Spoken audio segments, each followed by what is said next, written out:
news of Boris is on. Boris is on. Bim. Boris is on. Bim. Boris is on. I can't hear what he's saying, but he's on. Patrick, who will present the latest data. Prime Minister, first slide, please. This is a version of a slide that listeners and watchers may have seen several times before, but as you can see, the weekly case rate for COVID, which is in the darker colours, mean that the numbers are worse, is spreading steadily. It was quite heavily concentrated in particular areas, and it is now over quite a large part of the country on the left. And on the right, you can see the rate of change. Anything in brown or yellow, the rate is increasing. Get himself out of the way. The more rapid the rate of increase. And again, across virtually the entire country now, there is a significant rate of increase. Next slide, please. Blinking heck. The thing which correlates most with future NHS been hanging around all day, and then all of a sudden it's wallop. Is the spread in people stress over the levels age through of the 60. roof. Although people younger than that can certainly get severe COVID, and some of them may need hospitalisation and indeed intensive care, the majority of the disease that causes really severe disease. It's good of Boris to wait for us to finish watching the Grand Prix. Area, but again, that has widened very considerably and is going up across the country. Next slide, please. Data from the ONS, the Office for National Statistics, which is the official data, which is nothing. Done as a Shop's survey going to be unaffected. across the country, shows what's that this? the prevalence of this disease has been going up extremely rapidly over the last few weeks, having been very flat due to the work of everybody in the country over spring and summer. And we now have around 50,000 new cases a day, and that is rising. Next slide, please. If we look around the country, thanks to the work that everyone is still doing, the R is substantially lower than it would have been if people were not doing the social distancing, were not doing all the things in families, in firms, around the country. It would be going up much more rapidly than it is at the moment.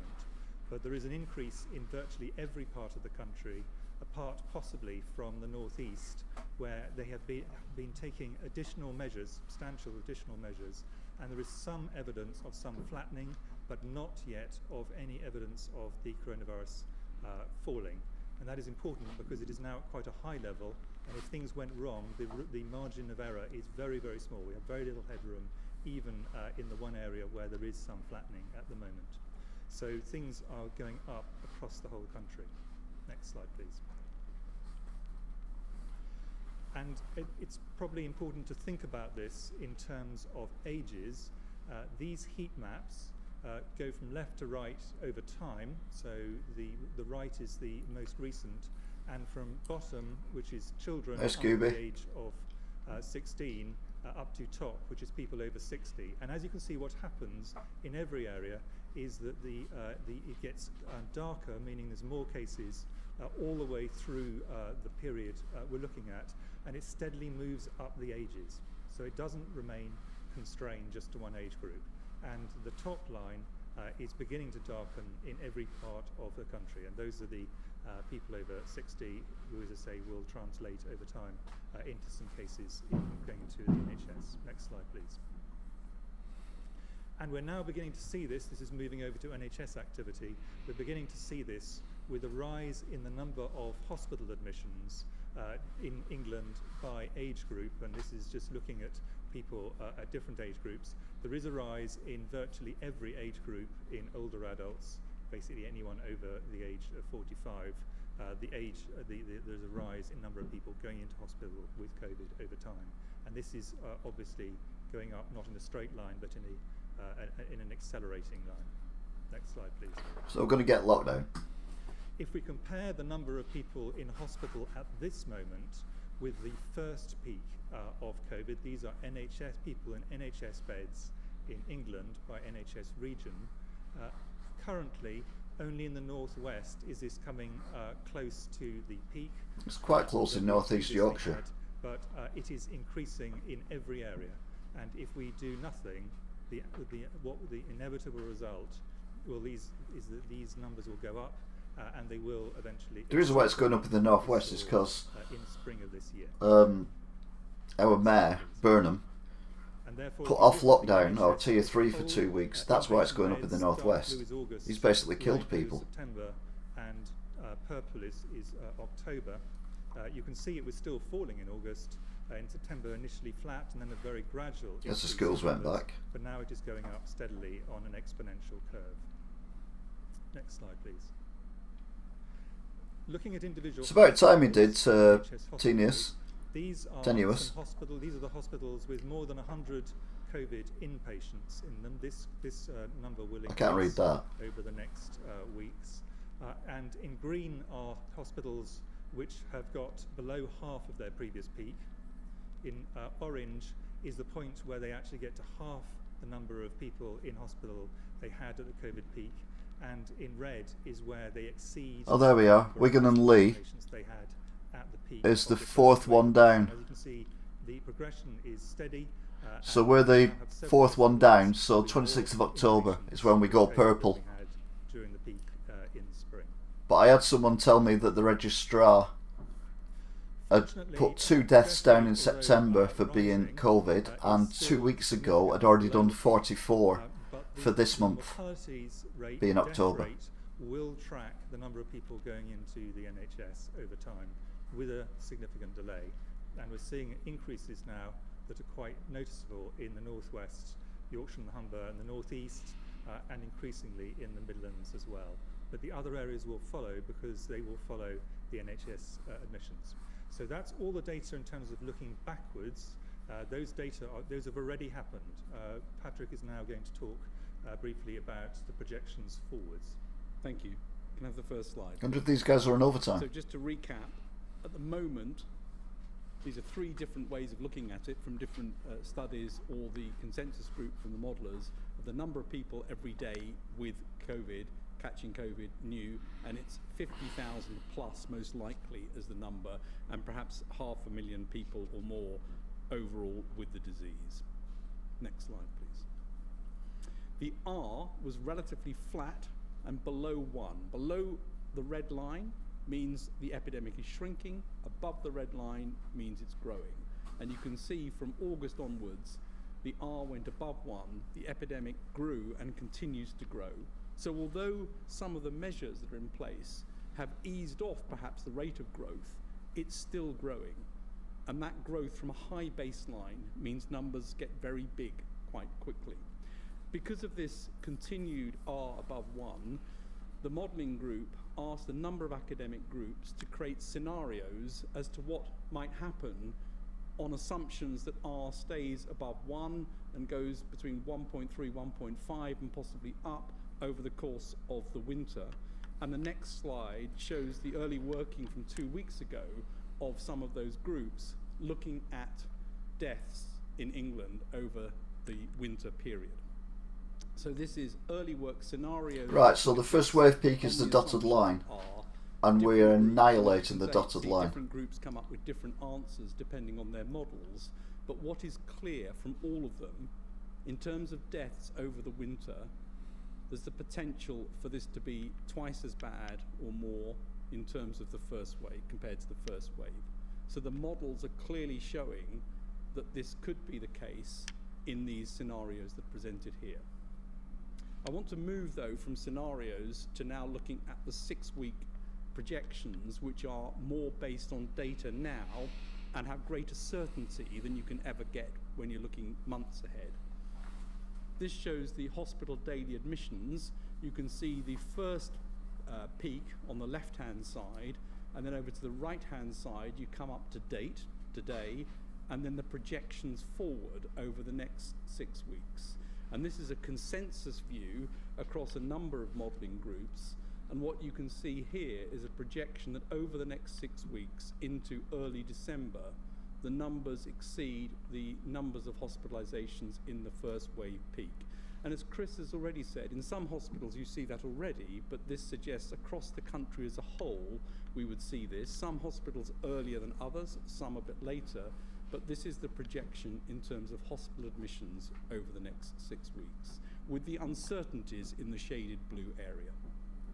Next slide, please. Inevitably, hospitalizations lead, unfortunately, to deaths in some people. Again, you can see the first wave on the left-hand side, and the dotted line indicates the top of the first wave. And on the right-hand side, you can see the projection from today going forward in the blue. And again, the light blue indicates the uncertainty range. But what you can see is the model suggests increasing, the models, this is a consensus across models, suggests Almost a guess X. deaths over the next 6 weeks. You've not missed Boris say anything exciting yet that I'm aware of. They're just telling us why. This is very close And, to the first. you know, it is if concerning. nothing is done, But I'd actually, sooner if you stop, be alive than arm have a business. switching, if you allow the R to come Call me back, old-fashioned. then you would flatten this off and then potentially reverse it. But on the current trajectory, that is what is thought to be the prediction for deaths over the next 6 weeks, and of course that would continue to. I mean, this is way overdue. because the If they do give us a hospitalisations lockdown, we should have done already this first wave at least by 2-3 this weeks time, ago. Deaths would follow. So unfortunately, that's a very grim picture in terms of what this looks like in the absence of action and continued growth. Next slide, please. This is a complicated slide. It's from the NHS, and it shows what the impact of this would be on NHS beds. So on the left-hand side is acute hospital beds, and on the right-hand side is ventilator beds. It's the same curve you've just seen, so the first peak on the left, and then the projection on the right. They always said, though, that it was going to be worse in winter than it was in the first peak. They always said the second peak was going to be bigger because we're getting it through the whole of the winter rather than just the end of the winter. So it makes sense, but we need to do something about it. Where this would fall on average, that the extra available beds would then be exceeded a couple of days later, 3 days later. I'll still be at work. I'll be doing YouTube. Extra capacity caused by having to postpone. Get my vlogs back. All the things that nobody wants to postpone gets exceeded sometime later in December. And a similar picture is seen on ventilator beds, where the peak gets reached at the towards the end of November or in December, and the currently available get breached a little bit earlier. So this is a picture of what the NHS pressures would look like under the scenarios. Must admit, watching the sign guy is pretty good. Well, yeah, the new normal's been replaced, hasn't it?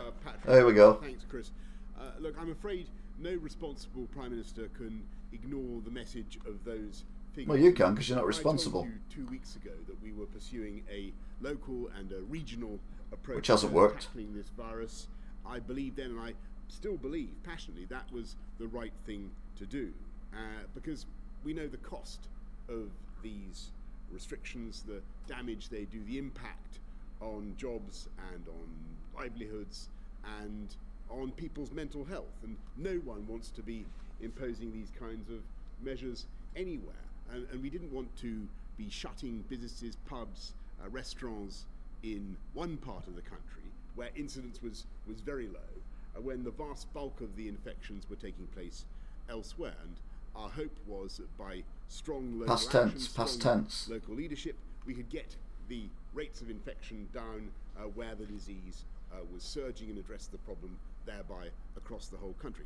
I want to thank the millions of people who've been putting up with these restrictions in their areas for so long. I want to thank local leaders who've stepped up, and local communities, because as you can see from some of those charts, you know, that the R has been kept lower than it would otherwise have been, and there are signs that your work has been paying off, and we will continue as far as we possibly can to adopt a pragmatic and a local approach in the months ahead.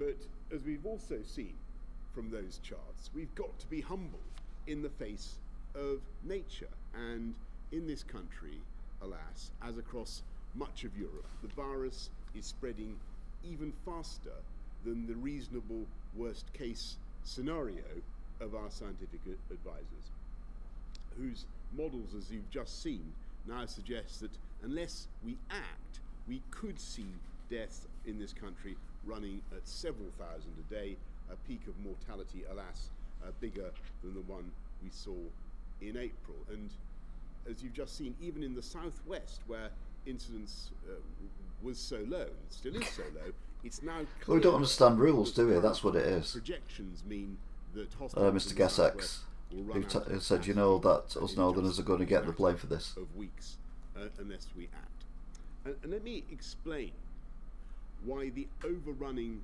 of the NHS would be a medical and a moral disaster beyond the raw loss of life.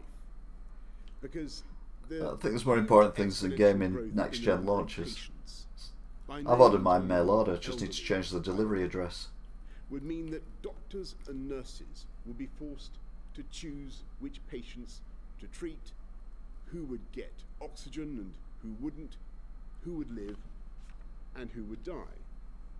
And doctors and nurses would be forced to choose between saving COVID patients and non-COVID patients, and the sheer weight of COVID demand would mean depriving tens of thousands, if not hundreds of thousands, if not millions of non-COVID patients of the care they need. And it's crucial to grasp this, that the general threat to public health Is he reading what he's been told to say by people who've convinced him that this is the right thing? Not focusing enough, from failing to get it under control.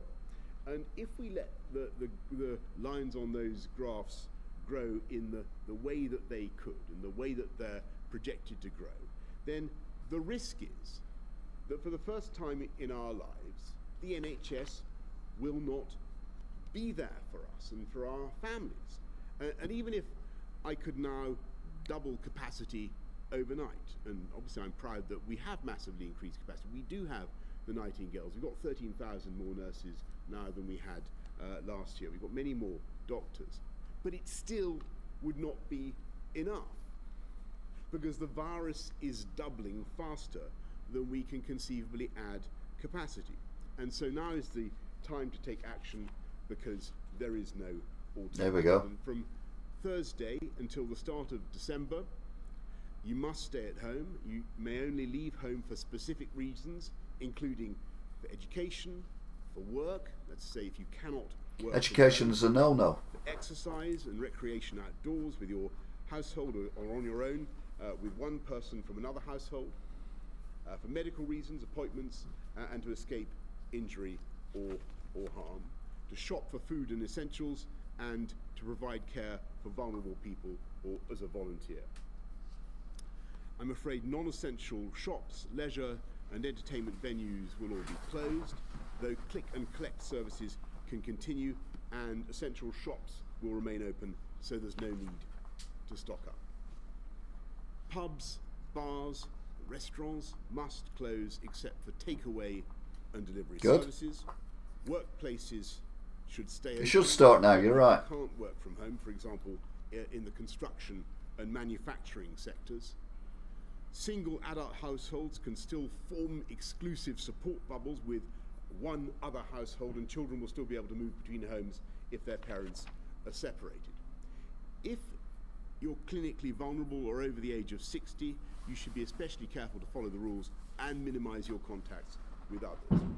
I know how tough shielding was, and we will not ask people to shield again in the same way, but we are asking those who are clinically extremely vulnerable to minimize their contact with others and not to go to work if they're unable to work from home. I'm under no illusions about how difficult this will be for businesses which have already had to endure such hardship this year, and I'm truly, truly sorry for that. And that's why we're going to extend the furlough system through November. The furlough scheme was a success in the spring. It supported people and businesses in a critical time. We will not end it. We will extend furlough until December. There will be some differences compared to March. These measures, above all, will be time limited, starting Thursday, the 5th of November. They'll end on Wednesday, the 2nd of December, when we'll seek to ease restrictions, going back into the tiered system on a local and a regional basis according to the latest data and trends. Christmas is going to be different this year, perhaps very different, but it's my sincere hope and belief that by taking tough action now, we can allow families across the country to be together. My priority, our priority, remains keeping people in education, so childcare, early years settings. Schools, no, get rid of schools for a month. And universities will all remain open. Schools should be closed. Our senior clinicians still advise that school is the best place for children to be. We cannot let this virus damage our children. Haven't they just shown us graphs that the most people who've got this, have had this, are basically teenagers, because they all go to school together and then they pass it on to the families. So what difference does this make? To remain open. And it's vital that we keep provision for non-healthcare groups going. So please, this is really important. Unless your clinicians tell you otherwise, you should continue to use the NHS, get your scans, turn up for your appointments, and pick up your treatments. If at all possible, we want you to continue to access these services now and through the winter. Indeed, it's only by taking this action that we can protect the NHS for you. On Monday, I'm going to set out our plans to Parliament. On Wednesday, Parliament will debate and vote on these measures, which, if passed, will, as I say, come into force on Thursday. We've updated the devolved administrations on the action we're taking in England and stand ready to work with them on plans for Christmas and beyond. We should remember that we're not alone in what we're going through. Lockdown is pointless if the kids and the colleges are still in, yes. Similar action. And so, as we come together now to fight this second wave, I want to say something about the way ahead, because people will reasonably ask, when will this all end? And as I've said before, I am optimistic that this will feel very different and better by the spring. It's not just that we have ever better medicines and therapies and the realistic hope of a vaccine in the first quarter of next year. We now have the immediate prospect of using many millions of cheap, reliable, and above all, rapid turnaround tests. Tests that you can use yourself to tell you whether or not you're infectious and get the result within 10 to 15 minutes. And we know from trials across the country in schools and hospitals that we can use these tests not just to locate infectious people, but to drive down the disease. And so over the next few days, weeks, we plan a steady but massive expansion in the deployment of these quick turnaround tests, applying them in an ever-growing number of situations, from helping women to have their partners with them in labour wards when they're giving birth, to testing whole towns and even whole cities. The Army has been brought in to work on the logistics, and the programme will begin in a matter of days, working with local communities, local government, public health directors, organisations of all kinds, to help people discover whether or not they're infectious, and then immediately to get them, to help them to self-isolate and stop the spread of the disease. And I can tell you tonight that the scientists may be pretty uniformly gloomy about the immediate options that we face, but they are unanimously optimistic about the medium and the long-term future. We will get through this, but we must act now to contain this autumn surge. We're not going back to the full-scale lockdown of March and April. The measures that I've outlined are less prohibitive and less restrictive, but I'm afraid from Thursday the basic message is the same. Stay at home, protect the NHS, and save lives. Thank you. I'm now going to go to questions from the public and then from the media. We're going to go first to Matt from Plymouth. Quieter corners of the country, such as South East Cornwall, have very low incidence of COVID, but are we likely to see restrictions Yes. Put in place in solidarity with the rest? Yes, because Wigan was removed from Greater Manchester because we had such a low rate of well, COVID in Wigan, so we weren't included in Greater Manchester's first ones. Now we're higher than anyone else in Greater Manchester. So yeah, it's coming to you, Guy, mate. It's coming to you. It's going to get you. So you're getting saved before us. Although the incidence is low, it is growing in the southwest, and we need to tackle it. And we need to tackle it now. But Chris and Patrick, anything you want to add to that? Anything to add, Prime Minister? Just to reiterate, many of the areas which are lower have some of the highest rates of increase, and also some areas, including the southwest, are likely to get pressure on beds really relatively early because of the particular way that the NHS is constructed in those areas. Thanks very much, Matt. Let's go to Alex from London. Alex from London asks, many graduates of 2020 are struggling to find work and having their internships and placements cancelled. What is the government doing to support graduates in accessing the labour market? Well, thanks, Alex. One of the many things that we're doing is the £2 billion Kickstart programme, which is designed to help 18 to 24-year-olds get into the labour market by supporting their employers to take them on with a contribution from government to the value of the living wage, and we hope that will be effective in what will unquestionably be tough months. Well, people are doing that already. I was up in Carnforth, which is in the same restrictions as we are here, but Cumbria, which is literally next door, isn't. And people from Carnforth were going to Cumbria, to the nearest village and the nearest towns, to get absolutely bladdered. Good evening, Prime Minister. You were told by your own scientists many weeks ago that you would have to take national action in order to save lives. Prime Minister, what took you so long? And to Professor Whitty and Sir Patrick, you've always been clear that taking early action would have the greatest chance of success in controlling the spread of this disease. Do you think that people may have lost their lives unnecessarily because of the delay? Yes. Well, Laura, let me just answer your question by saying this is a constant struggle and a balance that any government has to make between... The only governments who've succeeded are governments who don't have land borders, which is exactly what Sir Toff's saying. But we have to be mindful the whole time of the so New Zealand just stopped people coming. South Korea stopped people coming in, and obviously it's got a land border with North Korea, but you can't cross that. So, you know, it's... And the Isle of Man even. Falkland Islands, you know, islands, they seem to have done the best. Whereas in England, you've got Ireland, you've got Scotland, you've got Wales, and they're all bordering on. They've all had different restrictions. Some people have been travelling across to get the best from what they can get from the other areas because their areas restricted it. So this has got to be national.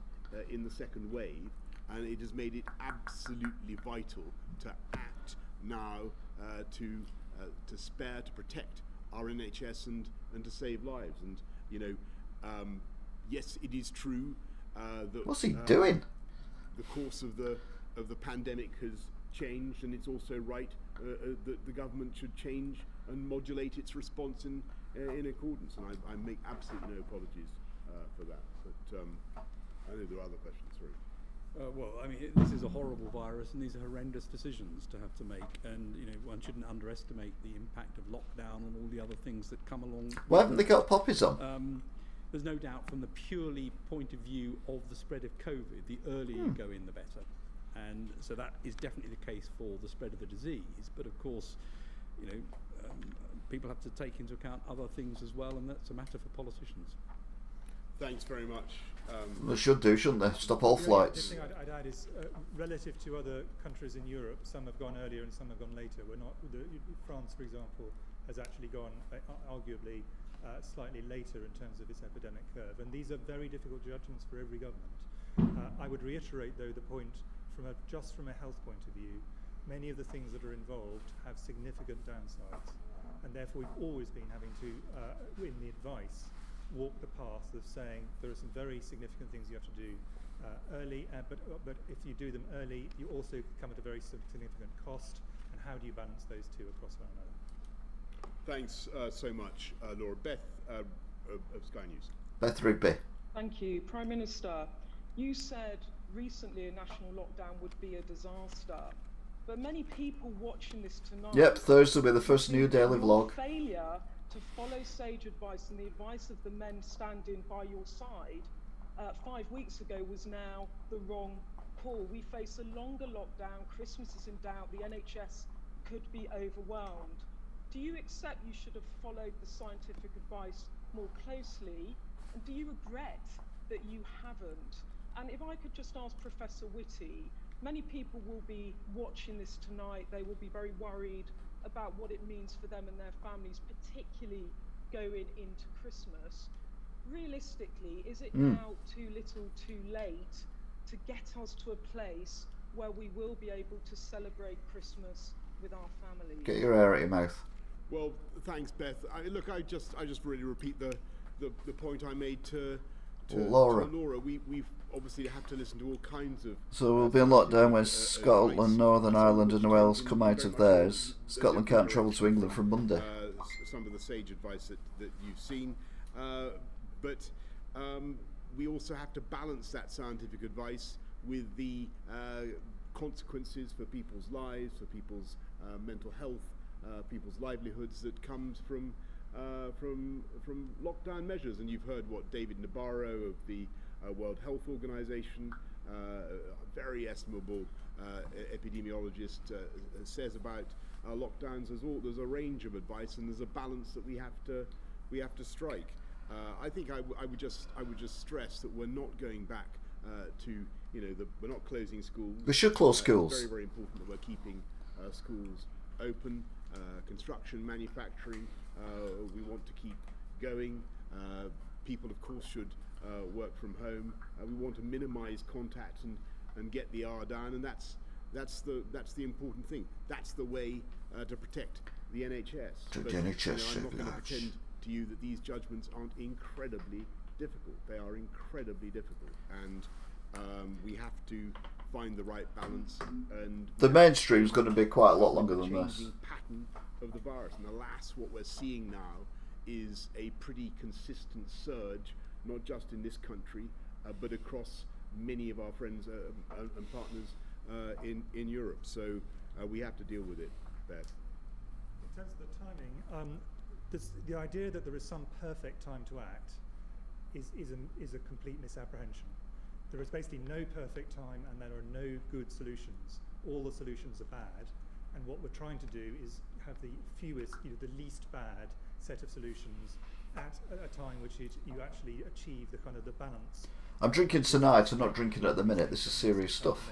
This is politics. You don't drink when you're a politician. Making festivities, whether it's Christmas or any other religious tradition, we would have a much better chance of doing it with these measures than we would if these measures were not being taken today. And I think let us see how this goes over the next few weeks. Thanks very much, Chris. Let's go to, and thanks, Beth. Let's go to Romilly Weeks of ITV News. Prime Minister, thank you. The route out of the first lockdown was supposed to be local restrictions and test and trace. Now those have shown to be totally inadequate. That's a good point. Why do you think that they will help to get us out of a second lockdown? And Well, to the medical, sorry. if I may, do you believe a month of lockdown will be enough to allow families to be together at Christmas? And do you believe, like the Prime Minister, that things will be better by spring? Well, Romilly, first on why I think the local approach Why, remains the See, he's right got Northern approach. already. And Why, I talked about what we're going to do with the lateral. Yeah, Daisy pointed out that Churchill drank. Testing, all kinds of testing that we're going to be rolling out, already are rolling out. That works so well if you have local buy-in, local support, local organisations, local councils, public health directors, everybody involved together. And that the same applies to all the measures that we want to put in place. That's why the regional approach was right. One reason. Why is no one questioning him about why schools and colleges and... the local I mean, okay, maybe keep the schools on, but shut the colleges and shut the bloody universities. Situation in which, in a very big country with a huge population, you have very considerable disparities in incidence. It's logical not to treat the whole country the same, and you heard that point made by Jonathan Van Tam and others very recently, and I think that holds a lot of water. The trouble we've got, I'm afraid, Romilly, is that the local leadership and the local initiatives, the tiers they were in, they made progress. I mean, they did get till early December, or lower than it would otherwise. But it's not lockdown. No question. They made a huge. Their sacrifices, their effort, made a huge difference. And perhaps if we continue, it's going to be 4 weeks in those areas. The problem was that we were just seeing too many cases really taking off across the whole country, and it wasn't coming down fast enough in those most badly affected areas, and so you have to take a judgment, and we have to try now to get this thing, get the R right under control with the measures that we're setting out. Then shops will suffer, unemployment will skyrocket, and people will die. But more people would die. I'd sooner have my elderly relatives still alive than my shop. And anyone who thinks differently is a fool. But more important than that, we will be able to spare the NHS and plus, and save a lot of lives. If the NHS gets overwhelmed and you get hit by a bus and you survive, there might be no ambulance to pick you up, and if there is one to pick you up, when you get to hospital there might be no one to treat you because they're too busy treating COVID people. It's important that we get this under control. So in a sense, this is trying to make sure that December is not an impossible place for the NHS with large numbers of people infected and large numbers dying. I am, however, as the Prime Minister said, one of many scientists who are much more optimistic when we look forward to spring. And that's for multiple reasons, each one of which contributes a small amount. But the two biggest ones are, as the seasons move on, we all know that this is the late autumn and winter period is the period of greatest risk for respiratory viruses. That's true for everything, flu and many other viruses as well. And we expect that will come to our significant advantage when we come through to the spring for lots of reasons. People behaving differently because they're outdoors more, open windows and so on, and temperature. But also, and importantly, there are now multiple shots on goal from science. And the scientific effort that is going on at the moment is absolutely unparalleled. From the UK, with enormous work done through the National Institute for Health Research and Medical Research Councils and Wellcome Trust and others, through and the academic sector leading that work, also through many everything will lead to suffering. There's no right or wrong way with this at all. Industry engaged. If you think about that body of work, it is steadily going to come on top of this infection. You know, I wouldn't want to be in government if I got paid £1 million a week. Although I donate that to the NHS, to be fair. But medical science is remarkably effective. You know, no matter what we do, say or whatever, we're all knackered. Is in tackling infectious diseases, and which used to be the predominant cause of mortality, and they've now changed. So the expectation that science will bring forward large numbers of things which cumulatively will get on top of this, I think, is not an unreasonable one. That is what you would expect based on all previous experience. And I think there are three concrete things to bear in mind of the advances in science. First, we now know one drug, dexamethasone, that reduces death from COVID in patients requiring oxygen in hospital.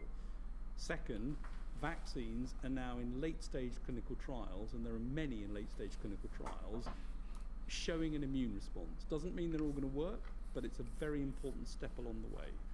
Third, the new testing approaches, so the idea of faster near-person testing, which has been difficult up until now, and it wasn't certain that you get there, now looks real as though that's going to come online. So those three things together are concrete, and you can see therefore the advances that are likely to come into play over the next months, and certainly by next year in spring and beyond, you start to see the effects of some of those. Thanks so much, Romilly, thanks. Let's go to David Wooding's son on Sunday. David. Unpress your mute. David, you need to unmute. Mute. Sorry, apologies. If this 4-week lockdown doesn't do the trick and you have to extend, what sort of length of time do you envisage? Another week, another 2 weeks, another 4 weeks? And could I perhaps ask Professor Ballinson, Professor Whitty and Sir Patrick, whether they think that 4 weeks is enough or whether they were pushing for a bit longer? And the It's other busy thing in I'd his like to office, ask isn't it? Quickly, is the Premier League matches, are they still going to be played throughout this period? I can say yes to the Premier League. I think with authority. David, on the is the period up to 2nd of December going to be enough? I hope so. We have every reason to believe It will be though if you've got the kids going to school and college and university. That's the problem you've got. We need a complete shutdown. We've got to. I'm optimistic because as I said. I don't watch football. I said again tonight. The R, although it's above 1, is not that much above 1. I think you looking at one of the slides that Patrick showed us earlier. It has been coming down. The trouble is, that still means the disease is doubling. If we can get it below 1, then, as you know, it starts halving, and that's where we want to get. And we think this package will do that.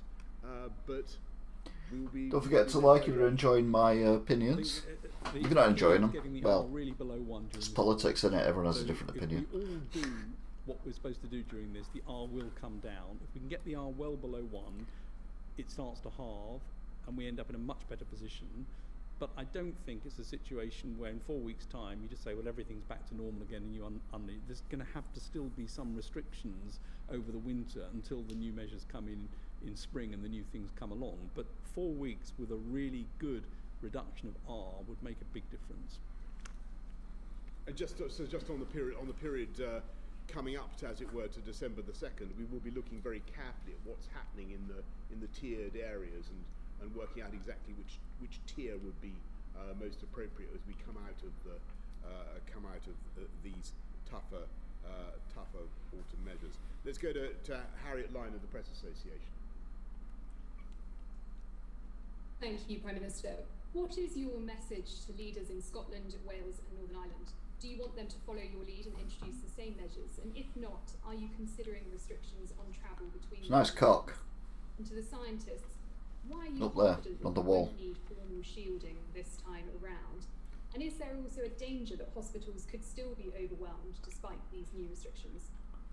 Well, thanks very much, Harriet. First of all, on the devolved administrations, the situation now is that there's quite a large degree of congruence between the whole of the UK, in the sense that Northern Ireland and Wales have very similar arrangements already to the ones we're announcing tonight, and Scotland, as you know, has its 5-tier system, which it also involves some pretty stringent measures to deal with fundamentally the same problem that we have across the whole of the UK, which actually we're dealing with in pretty much the same way. And as you know, every day there are constant discussions between the 4 CMOs, and certainly at a political level, constant conversations about how we're fighting this together. Yeah, and just to reinforce that the 4 CMOs talk together very regularly to try and make sure that the science and the thinking is as aligned as possible. In terms of shielding, which is your question specifically to us, we're not suggesting that people who previously were on the shielding list, the just over 2 million people who are on the shielding list, do not need to take extra precautions. They do, but we learnt a lot from the first time with the shielding programme, and some of the things worked, but some of the things did not. So what we're not aiming to do is to reproduce it. There were both some practical problems, and there was also the issue of people having significant problems with loneliness and feeling completely cut off from society. And what we're trying to do is try and avoid those downsides to shielding, whilst reinforcing the message that for people who are particularly vulnerable, they do need to take even greater precautions than the general public. Right, well that brings us to the close. Thank you very much, Harriet. Thank you everybody for watching. I just repeat those 3 rays of sunshine or of optimism that from our scientific and medical department. Bluster, waffle, waffle, waffle. From me, the prospect of ever better drugs, already dexamethasone, the realistic, though by no means certain, but realistic prospect of a vaccine, and then the hopes that were and confidence that we're now placing in rapid turnaround testing that we're rolling out across the country. But in the meantime, we have to put in place these tougher measures for now until the 2nd of December across the country. And it goes without saying, everybody, don't forget the basics, don't forget hands, face, space, get a test if you have symptoms. Thank you all very much. Stay safe. Thank you.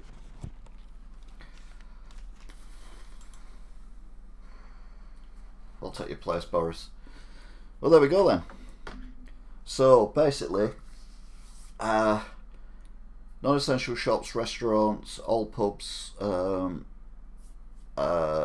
places similar are all shutting from midnight on Wednesday night until midnight on the 4th of December or the 3rd of December. But the schools and colleges and universities are going to carry on. But that's where this spike's come from. So for me, that's pointless. But we'll see how it goes. I mean, again, better brains than me have come up with all this. So maybe it's the right thing to do. I'm just not sure it is. Corona can't get you till Wednesday. No, they're not saying anything about shop owners getting grants or anything like that. I've heard nothing about that, and trust me, I'd know about that if I did. They're just shutting us down for a month. So we'll have to wait and see what transpires. So yeah, don't forget to get your oh, look what's going on there. Look, it's showing that empty. Oh, that's nice. Don't forget, oh, hang on, there's a man there. He's not dressed in a suit, is he? You're on telly, mate. Is that Carl off of Most Haunted? Look like Carl off Most Haunted. Yeah, that's one thing as well. If you pre-ordered, say you pre-ordered to pick up a console from Game, will you be able to pick it up? Yeah, that's a good thing. Furlong is continuing until December, so that's good. So yeah, there are not a lot of people worried about that. And then you've got, well, that's it really. That's all they've said about financial stuff. Maybe we'll believe more financial stuff over the next couple of days. Richie and all that. Hey, get out of my place, you. Seriously, get out of my place.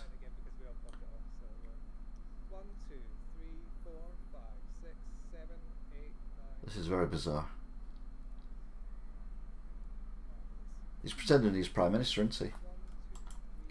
Well, what I would have said is bluster, bluster, waffle, waffle, bluster, bluster. So, yeah, we'll just have to wait and see what happens, won't we? I mean, I think the schools, colleges and universities is the biggest mistake of this. But I think we do need a reset. I would have done it in October, not November. And then it kind of, hopefully it'll kind of lower from where we are now, so that as we go through December and it goes up again, we can still get the Christmas trade out of it. And then, fingers crossed, we can get through New Year. And then in January or February, when it's quiet anyway in retail, we can then have another lockdown or something similar. Just to tide us through then till March. And then hopefully spring's coming and we might be able to carry on as normal in the summer and have a proper summer. But I'm not holding my breath. But every country in the world's struggling from this. Like I said before, the only ones not struggling are the ones who don't have a land border. I know we don't technically have a land border, but we do. And we've been allowing people in and out all the time. Flights coming in and out from all over the place. And the countries that have succeeded with this are... who's she? Thief. She's just at them papers and running it. Look! Thief! So yeah, whoever... no, I lost my track there. Oh yeah. The countries that have done well are the ones that have shut the borders. For example, the Isle of Man. I know it's tiny, but you know they've got no restrictions whatsoever at the moment. They've got nothing because they just stop people coming in. And then you've got what's the other one? Oh yeah, New Zealand. Same thing. you know. And if people do come into the country, they go to a hotel and they stay in the hotel for 2 weeks or whatever before they're allowed home, because that's the only way you can control it coming back in again. But if you've got schools and colleges and universities and people mixing all the time and then going home to the families, unless you make them stay in and make them all go to boarding school, then I don't know how that's going to work. Because they'll be all on the buses together. I mean, we've all seen them, you know, on the buses in the school, even on the telly in the school, all next to each other and everything, and then running around the playgrounds and all that kind of thing, running around shopping centres, all in groups and, you know, all that kind of thing. Just doing what teenagers do. But, yeah. Anyway, that's enough of this waffle. Next up is going to be something completely different. If you haven't forgotten, it's Halloween. So I'm going to be doing a Halloween broadcast. Oddly, it's been delayed due to this being delayed. It was going to start at about 7 o'clock, but it's now going to start probably between 8 and 8:30. And we're going to be playing horror games. I say we. I'm going to be playing horror games and drinking gin. So, we dropped out then. We're dropping out. Why are we dropping out?